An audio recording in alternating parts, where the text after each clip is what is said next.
ఈరోజు కథ రాజాధీనం దైవాధీనం. అనగనగా ఒక రాజ్యంలో ఇద్దరు బ్రాహ్మణులు ఉండేవారు. ఇద్దరూ నిరుపేదలు. అందువల్ల రాజుగారి దగ్గరికి వచ్చి యాచించిపోతూ ఉండేవాళ్ళు. అందులో ఒకడు, తమరు మహాప్రభువులు, తమ రాజ్యం చల్లగా ఉండాలి, తమకు కలిగిన దానిలో మాలాంటి పేదలకు ఇంత పెట్టాలి, అంతా రాజాధీనం అనేవాడు. ఇక రెండోవాడు, తమ మీద భగవంతుడి కటాక్షం ఎప్పుడూ ఉండాలి, తమ చేత భగవంతుడు మాలాంటి వాళ్లకు ఇంత పెట్టించాలి, అంతా దైవాధీనం అనేవాడు.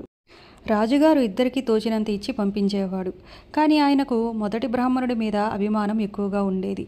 ఆయన మంత్రితో, నేను రాజును, నా ప్రజలకు ఏం చేసినా నేను చెయ్యాలి గాని మధ్యలో భగవంతుడు అంటాడేమిటి, అయినా దైవాధీనం ఎంతవరకు చూద్దామని ఒక గుమ్మడికాయ తెప్పించి దాన్ని తొడిమ తీయించి లోపల గుంట చేసి అందులో వజ్రాలు, వైడూర్యాలు, మరకతమణులు, మాణిక్యాలు పోయించి మళ్ళీ తెలియకుండా తొడిమ అంటించు.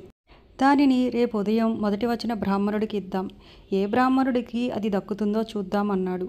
రాజుగారు చెప్పినట్లే గుమ్మడికాయ తయారు చేయించాడు మంత్రి. తెల్లవారక ముందే రాజాధీనం అనే బ్రాహ్మణుడు వచ్చి, మీరు మహాప్రభువులు, తమ రాజ్యం చల్లగా ఉండాలి, తమకు కలిగిన దానిలో మాలాంటి వాళ్లకు ఇంత ఇప్పించాలి, అంతా రాజాధీనం అన్నాడు. బ్రాహ్మణుడికి మంత్రి గుమ్మడికాయ ఇచ్చి పంపించాడు. చూసావా, ఇప్పుడేమంటావు అన్నాడు రాజు గర్వంగా.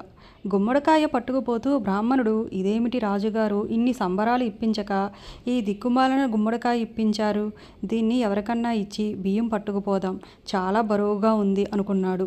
దారిలో ఒక వర్తకుడి దగ్గర ఆ గుమ్మడికాయ ఇచ్చేసి తనకు కావలసిన బియ్యం పట్టుకుని ఇంటికి వెళ్ళిపోయాడు. మరి కాసేపటికి రెండో బ్రాహ్మణుడు ఆ దారిలో వస్తూ వర్తకుడి దగ్గర గుమ్మడికాయ చూసి, అయ్యా, ఈ పూట మా ఇంటికి అతిథులు వచ్చారు, వండటానికి కూరేమీ లేదు, ఆ గుమ్మడికాయ ఇప్పించండి అన్నాడు. వర్తకుడు సరే పట్టుకుపొమ్మని గుమ్మడికాయ ఇచ్చాడు. రెండో బ్రాహ్మణుడు గుమ్మడికాయ ఇంటికి పట్టుకు వెళ్ళి బెల్లం చేతికిచ్చి తరిగిస్తే లోపల దాని నిండా రత్నాలు, వజ్రాలు ఉన్నాయి. ఇదే కదా దైవాధీనం అంటే అనుకున్నాడు ఆ బ్రాహ్మణుడు. మర్నాడు యథాప్రకారం మొదటి బ్రాహ్మణుడు రాజుగారి దగ్గరికి యాచనకు వెళ్ళాడు. ఇన్ని రత్నాలు ఇచ్చినా మళ్ళీ భిక్షకు వచ్చాడేమిటా ఈ బ్రాహ్మణుడు అని రాజుగారికి ఆశ్చర్యం కలిగింది. నిన్న నేనిచ్చిన గుమ్మడికాయ భోంచేసేరా అన్నాడు రాజు. భోంచేశాం మహారాజా, మహా రుచిగా ఉంది, అంతా రాజాధీనం అన్నాడు బ్రాహ్మణుడు. అంతా మీరే భోంచేశారా, కొంత ఎవరికైనా ఇచ్చారా అన్నాడు రాజు. అంతా మేమే భోంచేశాం ప్రభు, తమరిచ్చిన ప్రసాదం బయటికి పోనిస్తామా, అంతా రాజాధీనం అన్నాడు బ్రాహ్మణుడు. ఈ అబద్ధాల కోరుని కొట్టండి అన్నాడు రాజు. దెబ్బ అనగానే దెయ్యం వదిలిన బ్రాహ్మణుడు జరిగినదంతా చెప్పేశాడు. గుమ్మడికాయ వర్తకుడికి ఇచ్చినట్లు విని రాజు వర్తకుడిని పిలిపించి, నిన్న ఈ బ్రాహ్మణుడు ఇచ్చిన గుమ్మడికాయ ఏం చేశావు అని అడిగాడు. బ్రాహ్మణుడి సొత్తు నాకెందుకు మహారాజా, అది మరో బ్రాహ్మణుడికి దానం చేశాను అన్నాడు వర్తకుడు. రాజుగారు రెండో బ్రాహ్మణుని పిలిపించి, నిన్న వర్తకుడిచ్చిన గుమ్మడికాయ మీ ఇంట్లో వండుకున్నారా అని అడిగాడు.